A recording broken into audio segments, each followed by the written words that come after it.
All right, so now we're going to talk about the conscious mind.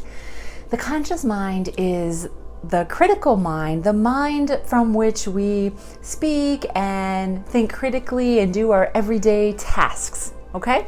So the conscious mind is very, very important because it allows us to think about things in a logical manner. This as opposed to the subconscious mind, which we'll get into in a minute. But the conscious mind, the critical mind, starts to really form around the age of 6. So before that age, it's a subconscious mind.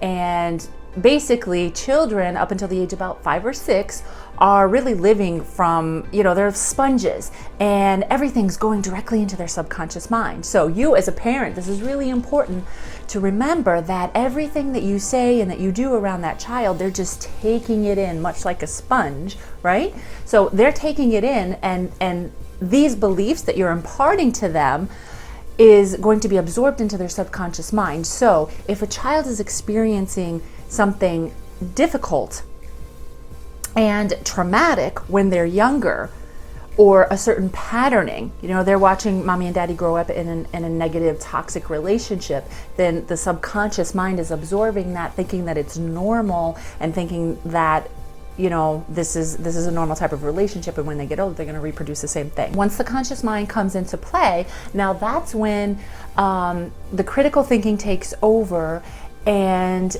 children are really able to start beginning to think for themselves. Okay?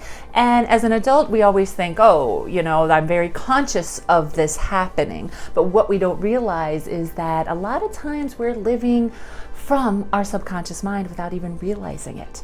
Okay? So if you're experiencing things in your life that you're not too happy about, that's what we're going to look at. That's why you're doing this course right now. And that's why I'm teaching you this information, because I want to help you really make those subconscious patterns conscious, so you can understand what's going on in your life, why it's going on, and then change those things. So we're going to dig into the subconscious mind, but I wanted you to understand the difference.